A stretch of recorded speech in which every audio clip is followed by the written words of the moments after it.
Feel like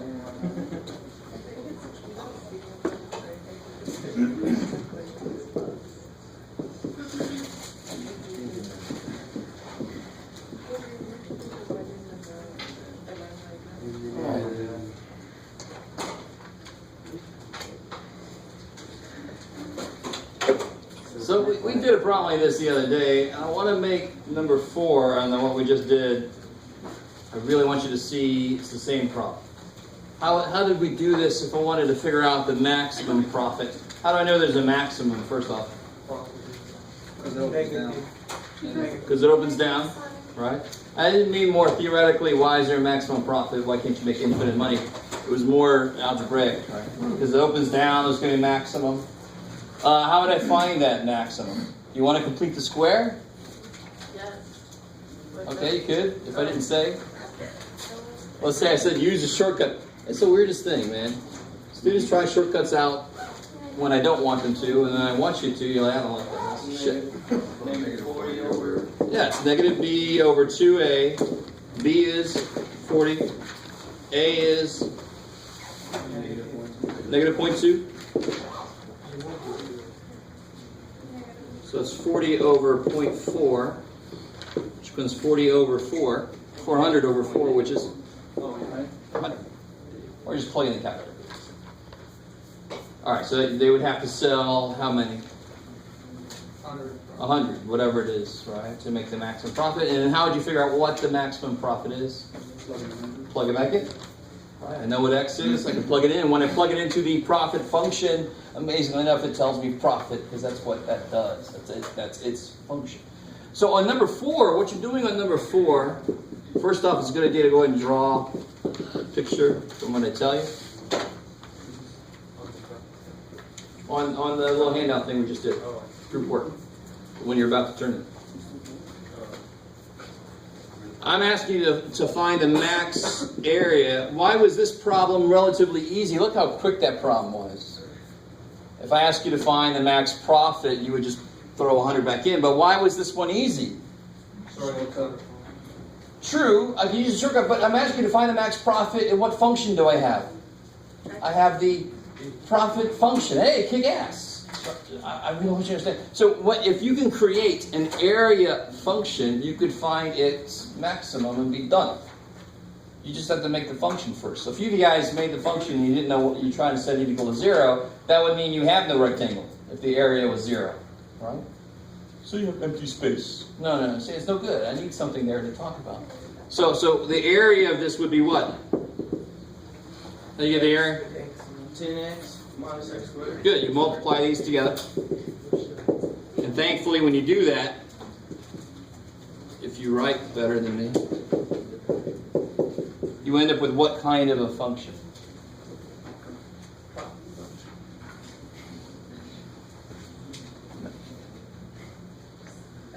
Profit is Area function. Yeah, but what kind of a function is it? What kind of function? Squared, okay, it's getting closer to the right answer. Quadratic. Holy shit. And so, if I graphed it, it would look like what? Parabola. And what specifically about this? It's down. Parabolas. That's right. They're down. It opens down, which makes sense because the question is find the max area, so you better end up with a function that's a parabola that opens down, or else it doesn't make any damn sense. So how do I find this guy's max area? What is a quick way to do it? Yeah. So here's where people get all messed up. It's the same people that if I said, what's the slope of this? They would tell me it's 7. All right, those silly people. What's wrong with those people? What's wrong with the question in a way? It's out of order, right? So be careful. What's A and what's A? -1. -1, because A is in front of x squared. It doesn't. You can't just suddenly change the vertex just by moving. The vertex. Oh shit! You don't have that kind of control over the universe. It's just out of order. So A is -1. What's B? 10. So it'll be -10 on top. So it's 5. So that's how big x is. What kind of shape is this then? If I want to get the maximum area. Square. It's always going to be a square. If you're allowed to use all 4 sides, it will always be a square. All right, let's keep going. Because the question's about what's the maximum area. Well, I know what x is. How do I get the area? I just happen to have a freaking area function. Sounds good. So if I know x, I throw it in, and it's going to tell me area. So the area will be 10 times 5 minus 5 squared. 50 minus 25 is 25. And of course we knew that if I just put a 5 here, that's a 5 there, the area is obviously 25, right? Maybe. I did it in a vertex way, which I got the vertex of 5 and 25. That's how I did it too. Right. So there it is. But you did it completed the square way, which is fine, because it does the same work this does. It's just this is a shortcut to that. Yeah. But this is a very crazy, useful shortcut. All right. But you could complete the square here, and a few of you guys did. I didn't say to do it a certain way, so I would take that. All right. I actually didn't mean to do the whole thing, but oh. So go ahead and give me those. I'll give them back to you tomorrow. Give me, just pass them on up. Maybe put your name on. You might have to put in a spot for name. I don't think it is. Huh? Oh. Make sure your name's on it.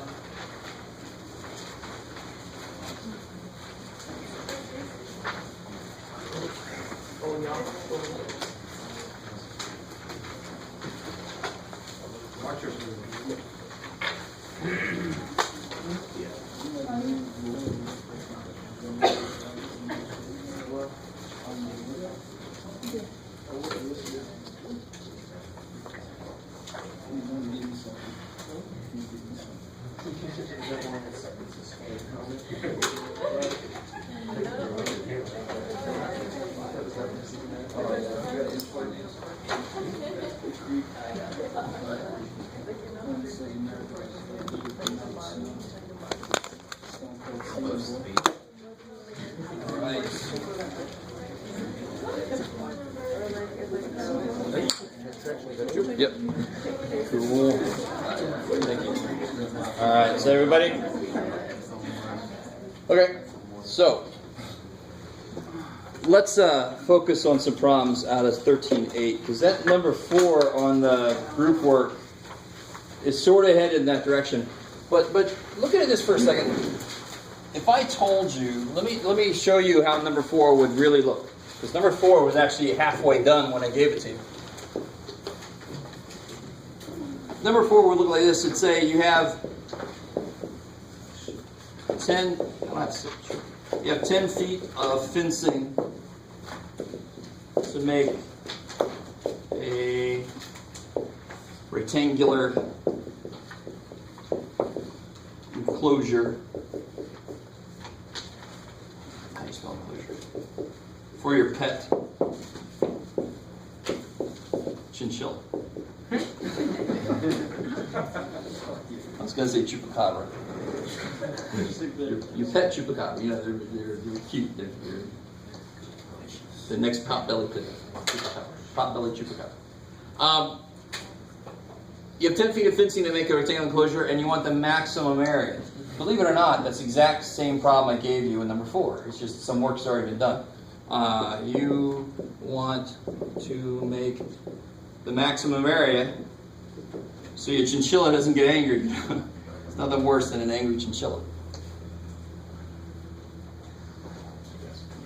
I'm sure there's a YouTube video that proves that somewhere. So this is weird. The information I give you obviously doesn't directly relate to the question I ask you, or else the problem's done before I give it to you. But I give you information that's going to help you. I ask you about the area, and I tell you about the what? The perimeter. So you draw a box, and you call it X and Y, for example.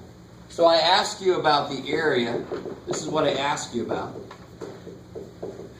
What do I tell you about? The perimeter is, what would the perimeter of this be? 10 feet.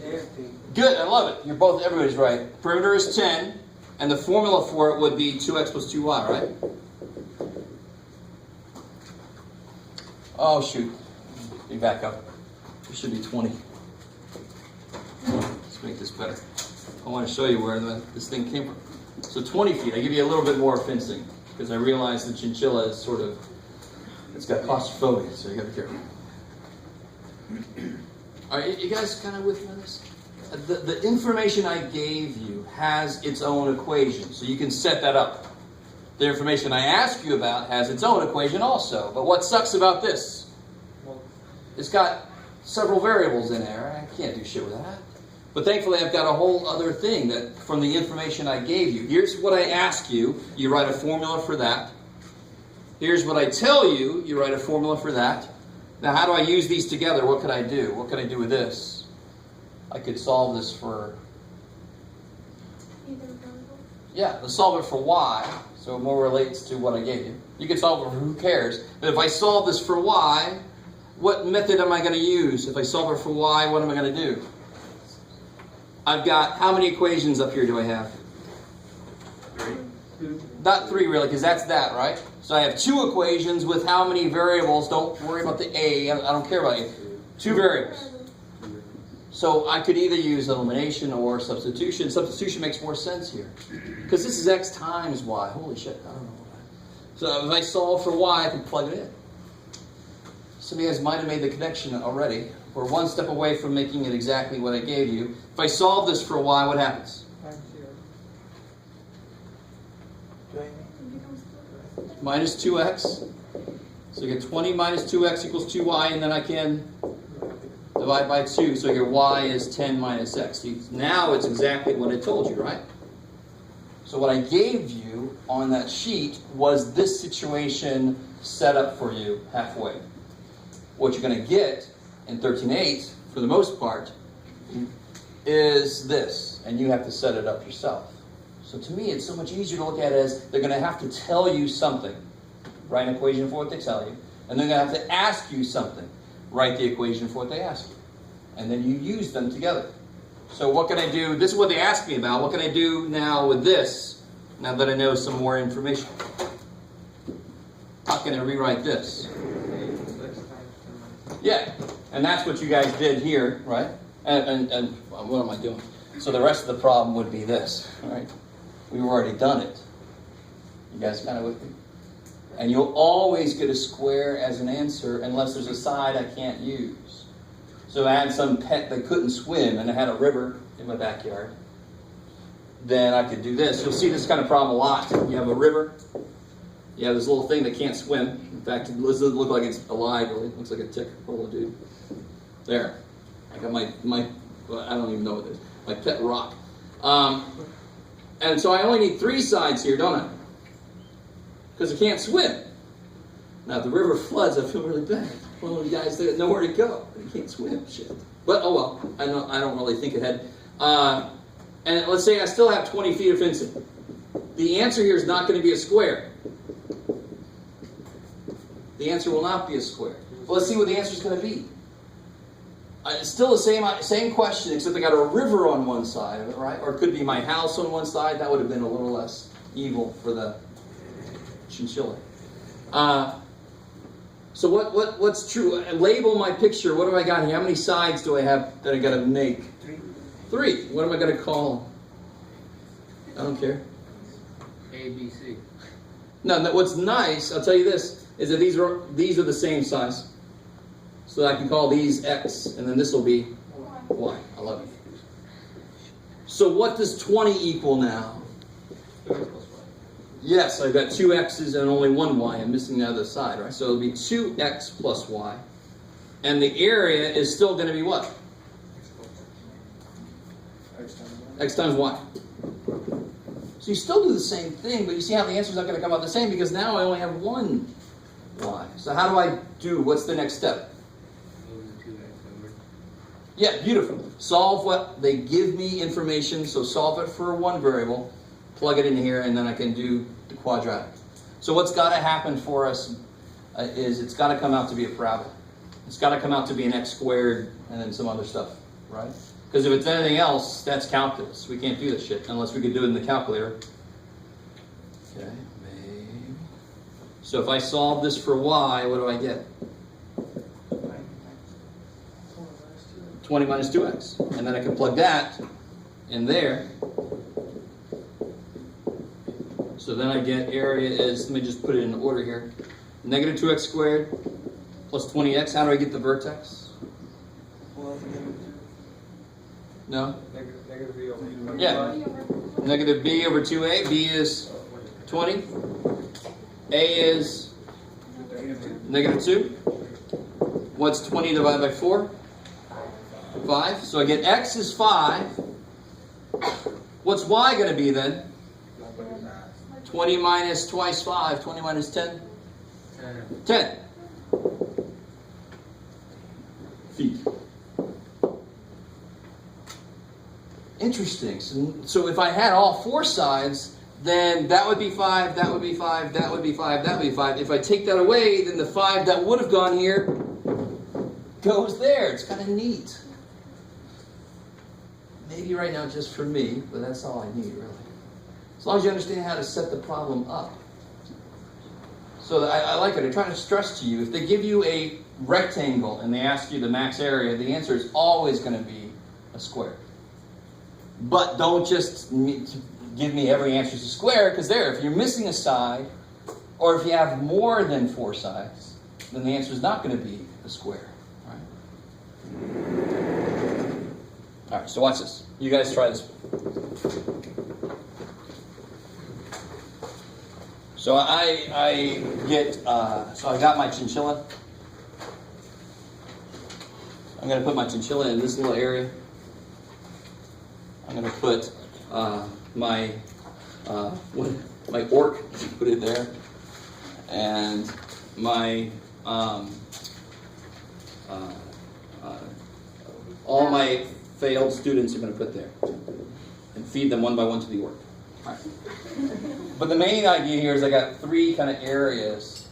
So if I tell you how much fencing I have to make this, will the perimeter be what I use? Why does that not really apply here? Because the perimeter only cares about...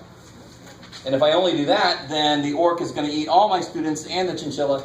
Or maybe the chinchilla eat everybody. I don't know. Get them angry. So what I'm saying is... So let's say I have... I don't even know if I'll see it. Well, shit. We'll see how the numbers come out. I have 80 feet of fencing. That sounds like a safe number to use. To do this, what can the max area be?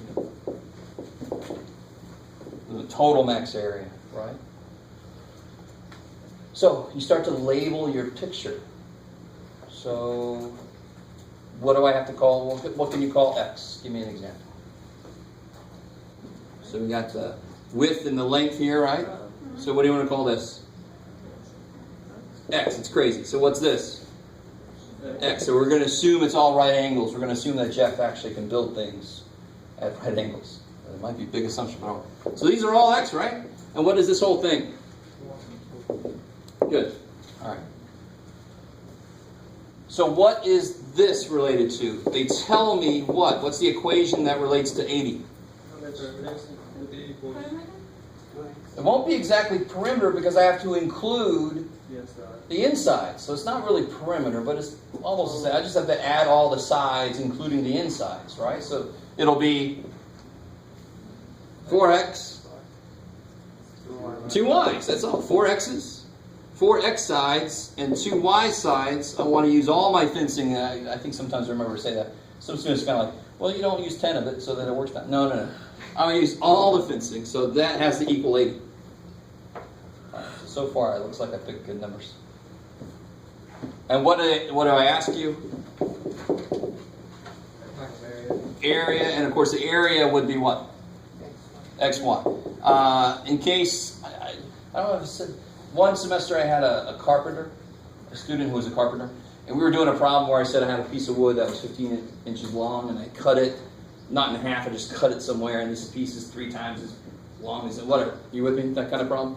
And they said, well, actually, when you cut wood, you lose about 1/8 of an inch of the wood in the teeth of the saw. All right. I said, you could set your problem up like that if you want. It was a really good point.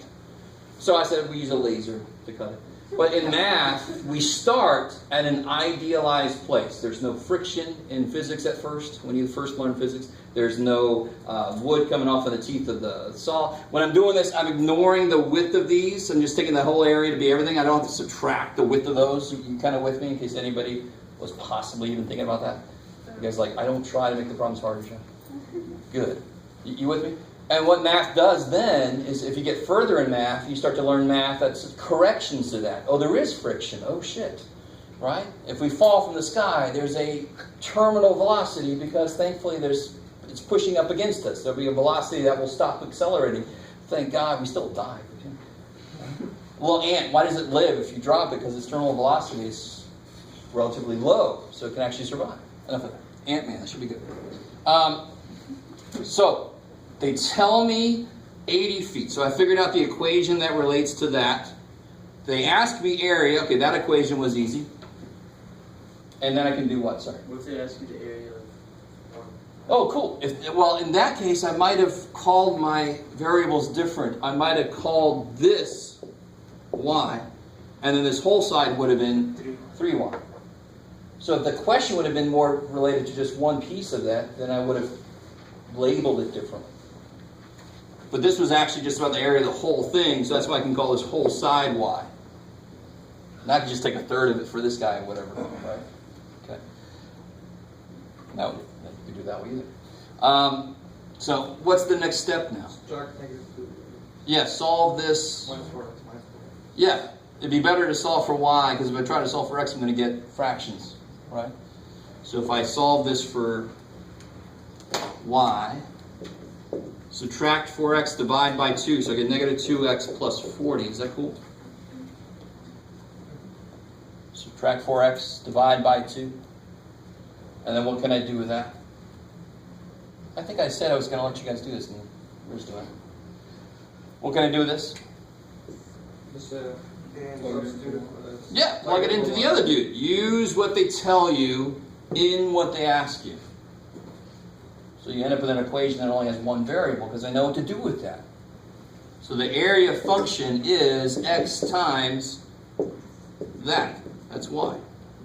So the area function is -2x squared plus 40x. How do I find its maximum? Yeah, -b over 2a. That's why I'm trying to get you guys used to that. Because now, if you are used to -b over 2a, section 13.8 is much simpler.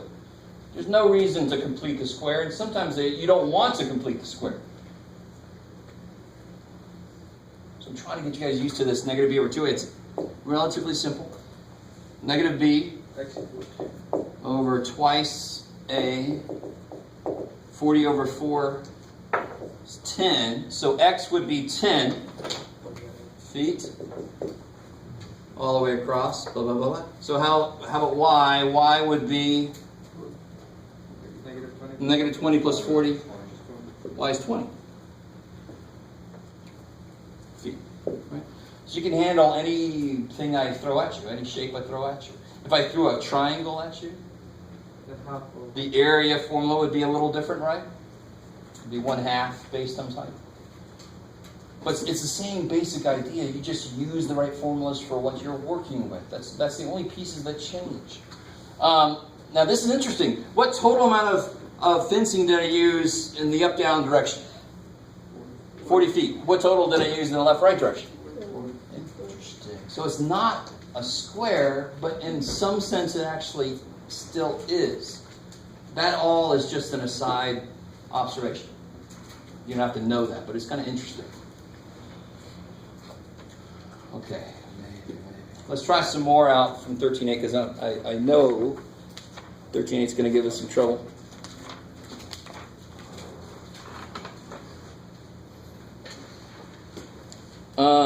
What about these? These are a little more. This is like one step away from math.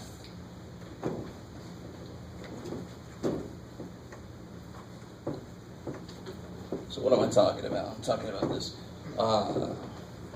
What's the maximum product of two numbers that add to 26?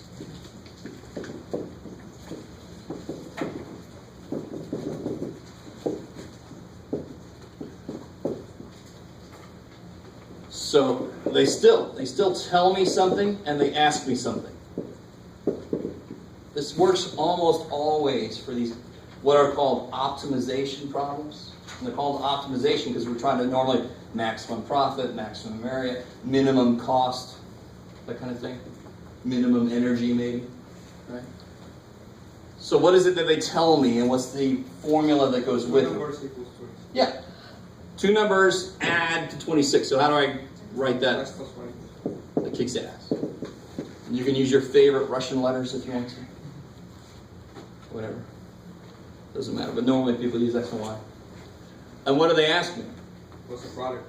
Yeah, so what would the product function be?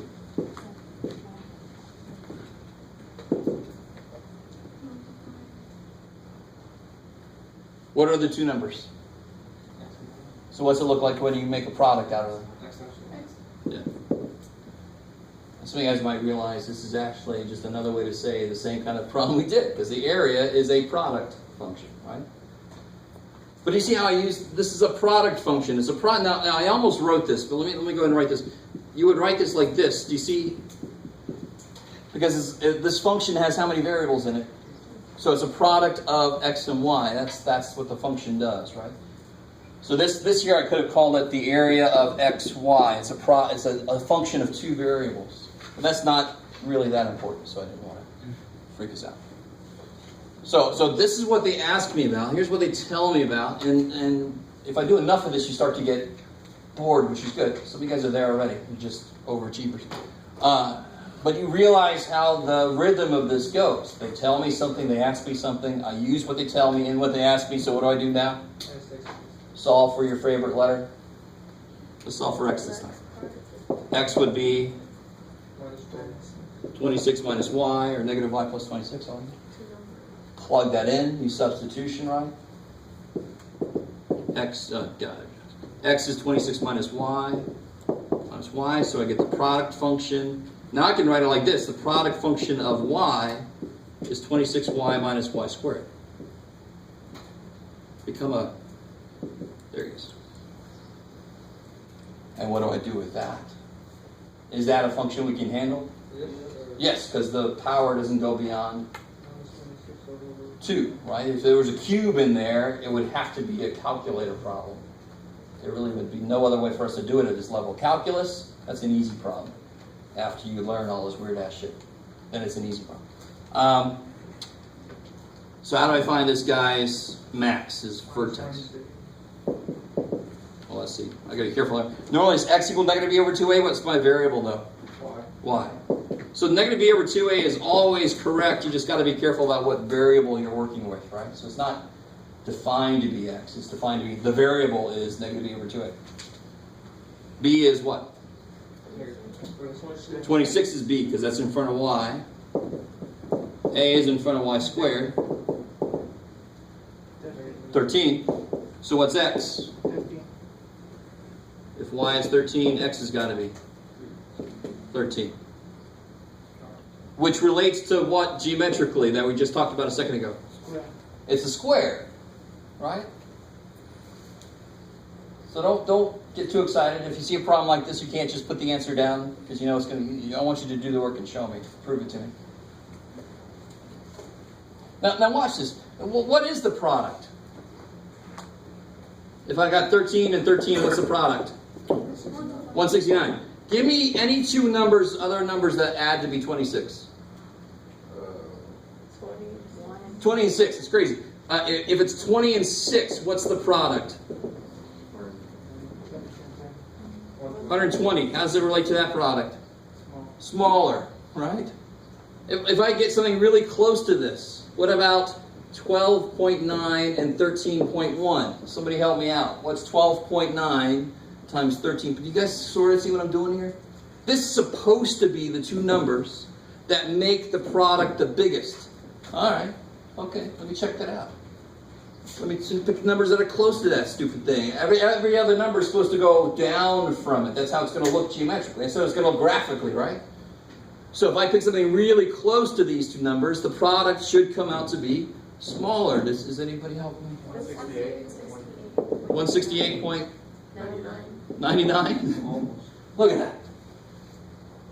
But that's the algebra, that's the computation that actually goes along with the idea that the parabola looks like this. That is the absolute maximum. This point, this place, that's the biggest value. Anything off from there will have to be smaller. That's the idea.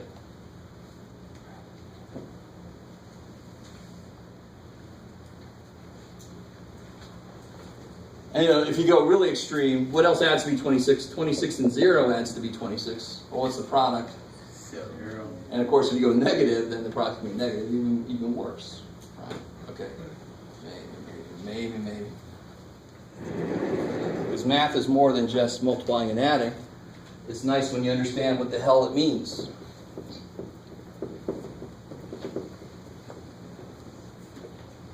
Okay. Let me see if there's any other freaky...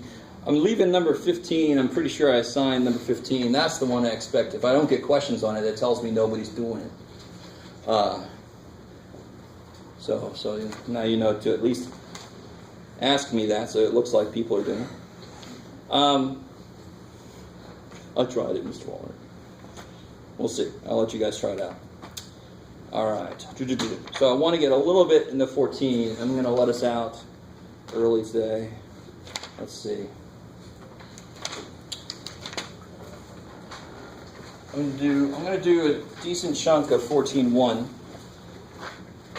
and then tomorrow we'll finish 14.1, work on 14.2, and then next Monday I'll have the answer key for that practice test like before, right? And we'll finish up whatever we didn't finish in 14, the first two sections. So let me just see what you guys think about this.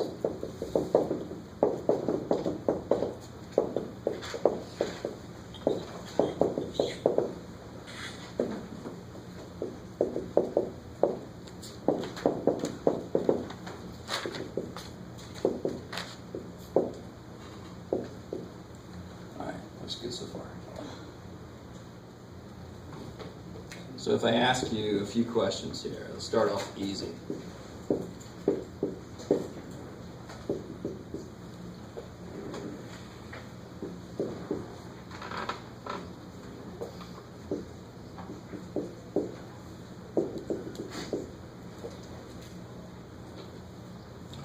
Let's see.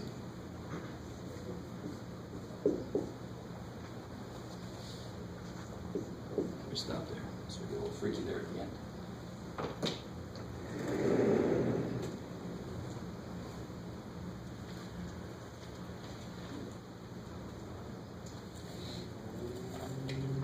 I didn't use H at all. Poor little H, dude. Sorry. I'll use H somehow.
First one should be easy.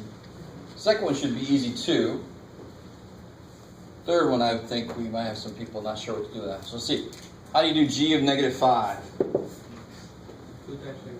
Yeah, you have to identify the function, and I told you which function, so I still get people just kind of throwing them anywhere. G is g, there it is. I got to throw -5 into it. Just become a inputs. There you go. Minus So throw a negative 5 in there. equals 11. Yeah, good. So there'll be an absolute value of negative 11, which is 11. Kick ass. So I don't think absolute values are gone. They're still around. Now I'm using the f function, so whatever's in here, I'm going to put it in the f function. So how's that going to look? W plus A. So I'm going to take w plus a, I'm going to throw it in there, Then you solve. and good. You still, when you want to simplify it a little bit, so you get w squared, 2aw, a squared minus 4. I don't know what that looks like, but I still don't know. Aw. All right. Now, in preparation for number 3, some of you guys probably had no problem with number 3. Some of you guys are waiting for me to do it. If I asked you, what is h of negative 1 plus 4? What would you first do? What's kind of silly? What did I do that was kind of dumb? Self-negative one. Simplify. Yeah, so what am I actually asking for? H of 3, and then you throw a 3 in, right? And what is h of 3? 3 squared times 2. Good. 3 squared is 9, minus 1 is 8, cube root of 8 is 2. You can. Sorry, let me stop there for a second. Oh, real quick. What point do we know that h goes through right now? Just to throw this out there. 2. Do you know a point that h goes through? It's not a point, right? 2 and 2. 0, 2. 2. When x is 3, the output is 2, so it goes through the point 3, 2. See, that's another good thing about function notation. I can actually see the points by working the problem. Input of 3 goes to an output of 2, 3, 2, it goes through that point. I like it. There's a little extra I threw in there. All right. You guys like, we don't need extras, dude. All right. So this guy, the first thing I got to do is figure out, just like here, I had to figure out what that number was. So what number is f of 3? I got to figure that out first. So how do I do f of 3? Yeah, throw a 3 in. So that'd be 3 squared minus 4. So see, that was one step away from looking like that, which most of you guys had no problem with. You're like, well, I just got to figure out what the number is. Same thing, yeah, I got to figure out what that number is before I can plug it in G. So figure out what f of 3 is, and then plug it in G. So what do you get in here? 5. Yeah, so now I can do G of 5, which is not that. So it's going to come out different. G of 5 would be 2 times 5 minus 1. 9. 9. All right. Okay. So what this is called officially is this is called a composition of functions. Because it's a function that is composed of other functions. Right? It's like the inception function that's been incepted into that, whatever. Right? I gotta twirl my little dude and see where I am. If you didn't see the movie, I have no idea what I'm talking about, which is fine.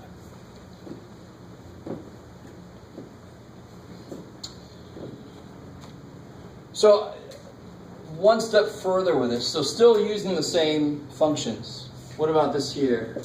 What is, you got it, Jeff. What is h of g of x? 2x minus Did you pick the wrong one? Do h of f of x, sorry. I don't want to throw absolute values in the middle of stuff. This gets a little weird. It's a little beyond what we wanted to look at. W plus So what am I plugging into h? W plus A. There's no a, wait. There's no w's and a's in that. What's f of x? X squared. Yeah, that was a specific problem using f. But f is always, for these problems, x squared minus 4. So replace that with what it is.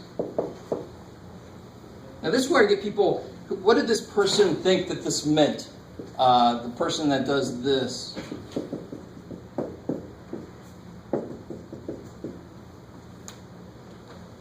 You guys see that? Yeah, and you have, just the same way you understand that when I write this, does that mean the square root symbol times 7? Is that what, you're like, I would never have thought to even think that. You guys with me? That's silly. That's not square root of symbol times 7. That's the square root of 7. So this is not h times, no, this is h of f of x. And what does that mean? I want to put, whatever the hell this is, I want to put it in h. How would I show a product of two functions? How would you show, what would this look like? What would the question look like that this would be the answer to? What is this? What is this? H of x. And what do I want to do? Times f of x. That's how it would have to look. If you meant the product, you'd actually have to show a times symbol between h of x and f of x. Cool. I like it. And so what's the next step? Plug that into h. So that would be, gather h, cube root of x squared. So that whole thing gets put inside there in place of x. Minus 1. And then to clean this up, you just FOIL this out. Minus 1, so it'll be 15.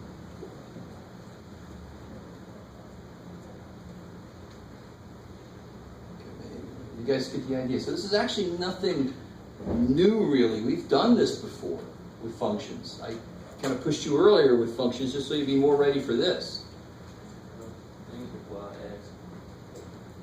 You gotta be careful.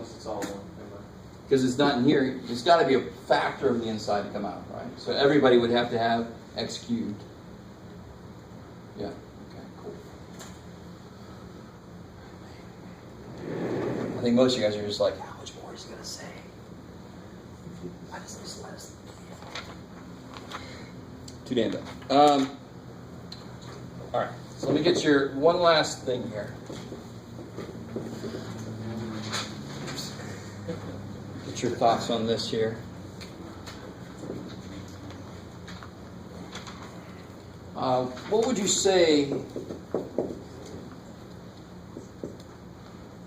What would you say if I ask you what the opposite function is to this? I mean, that's cube root. I like it. And that makes sense, right? And in math, we don't really call it opposite. We call it the inverse function. So it's the function. It's not 1 over the function. It's not the reciprocal. It's the function that does the opposite. So, of course, what function does the opposite of cubing? Cube rooting. Right? And the symbol we use is unfortunate. It looks like that. So then people do think, well, that means 1 over. No. That's all notation. That symbol means the opposite function. The function that does the opposite. So now watch, help me out. For f, you help me, let's finish this table out.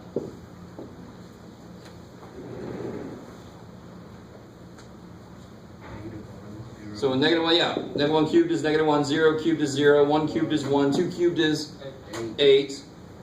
Now watch, if I put all of these as x's for that guy, watch what happens. And this should sort of be, only makes sense. What's the cube root of negative 1? Negative 1. What's the cube root of 0? What's the cube root of 1? What's the cube root of 8? 2. Do you see how the inverse points are the same points just turned around, right? Of course, these are sort of, I had to throw 2 in there to make sure you understand what's going on. It only makes, if you think about it, it only makes sense. If a function is the opposite of another function, all the outputs of this dude are going to be inputs of that guy. They're going to turn themselves around. Whatever that function does to 2 to make it 8, this function is going to undo it and bring it back to 2. That really only makes sense. So what's really kind of funny is you're going to have to graph. I'm going to give you graphs of functions, and you have to graph the inverse function on top of it. How do you think you do that? Just You gather all the points and you just switch the x and y.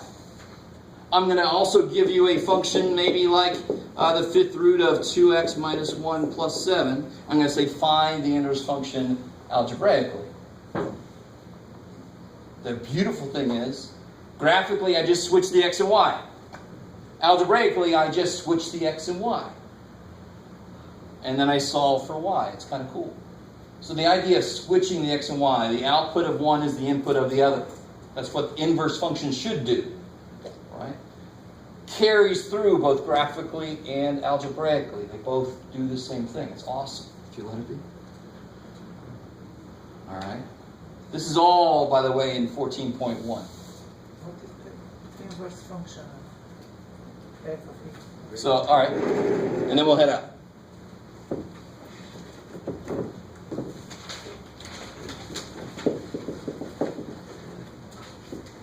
So where's the y? What did I say? Minus 1 plus 7. Where's the y at? Alright, let's bring it back. Here's the y. Inverse functions, whatever the x and y are for this, are going to be reversed for the inverse function.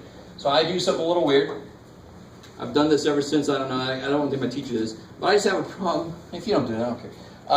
The next step is not algebraic. The next step is conceptual. How do I find the inverse function? I switch x and y. That's how I do it. So there's no way to get from here to here purely using algebra. Do you understand what I'm saying? So I put the little line saying, I'm doing something freaky now. You can't go from here to here. It's an idea. But why does this idea make sense? Because what does it do? The x's and y's get switched. So how do I solve for y now? That's going to even make more sense. This function does what with 7? Adds it. So the inverse should have a subtraction of 7 somewhere in it, right? And sure enough, when I start to solve this, I'm going to do all the opposite stuff.